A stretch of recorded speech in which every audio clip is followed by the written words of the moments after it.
This is Nature Refreshes, and I'll talk about what inspired me to do this, its place in a series I've done, the techniques I used, and also prints, and how it would affect the outcome if you were to buy a print. So, first of all, it's a third installment in my nature series. So my first one, Nature Weeping, I've done a video on that. You can check that out. The next one was Nature Provides. This is Nature Refreshes. I'm progressively getting lighter and bolder in my colors through this series. Started dark, getting lighter. This one, I wanted to do something that makes me feel like spring.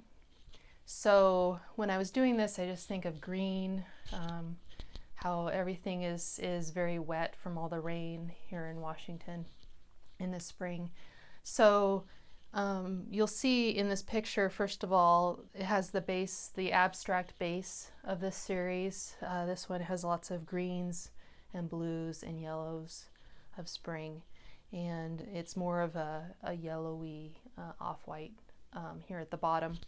And so this one was very like, I don't know, it really focuses on the pour of this piece.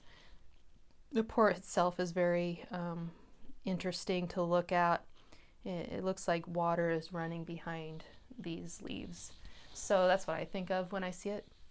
And then also it's darker at the top, so there's a very dark versus light. Seems really lush. The darker you get, the more lush it seems.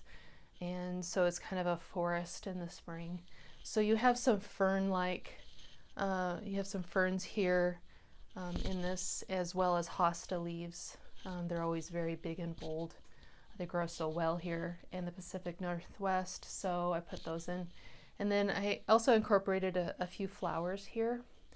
And so with the color palette in general, I kept it pretty limited. I didn't add all these different colors to this one.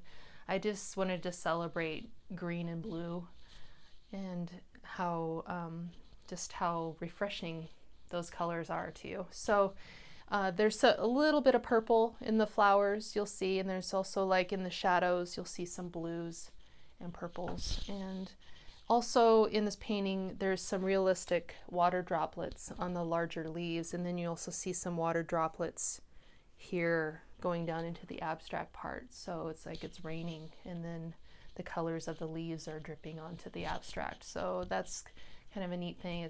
It's kind of pretty consistent with the other parts of this series, nature series.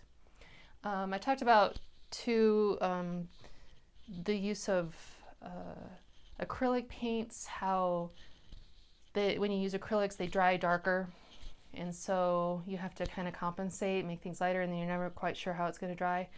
That's why I do the pours in acrylics, and then I use oil paints for the detail work because I have control over color. So with this one I did the same. And then also it adds a little texture too when you do that, when you use a thicker application of oil paints. You just have to let it dry longer. So there's a little bit of that in here. So as far as prints go, I did a print of this for someone. This is the original, but I sent a print off to someone who wanted it, and she was very happy with the print. She said it turned out great, and the colors were pretty true to form, true to this. So when you order a print, just realize that the very, very small details of an original will get a little washed out with the print, not too much. You're not going to really miss them.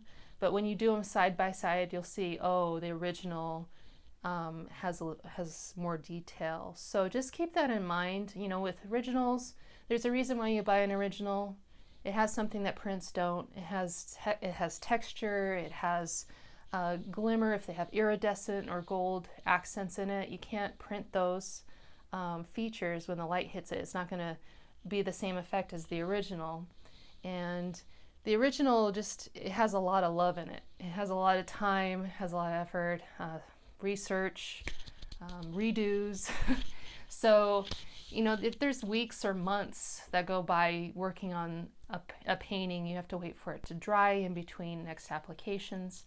And also, you know, I make my own frames usually, so there's labor involved in that, materials. I stretch my own canvases. now. So there's a lot of time that goes into an original. So when you look at an original price, just know that there's weeks involved of labor in that painting, and a lot of love, because making art for other people is an act of love. It's an act of giving. So keep that in mind. Originals have their place, and they're something that lasts a lifetime. Prints is as close as you can get. I only do limited edition prints, so about a run of 25 prints per original. So they're priced accordingly. If I did a ton of prints, it would dilute the value of a print. So I feel like, if you want to print, if you love a painting, you want to keep it on your wall for a long time. So making a limited run just acknowledges that you bought something valuable, even though it's a print. And so I authenticate prints, I sign it, you get a little authentication certificate with a little holographic seal and my signature and the numbered print on it. So that's the best I can do, just so that you can retain the value of a print. So I try to make sure you get that. Anyway, this again is Nature Refreshes.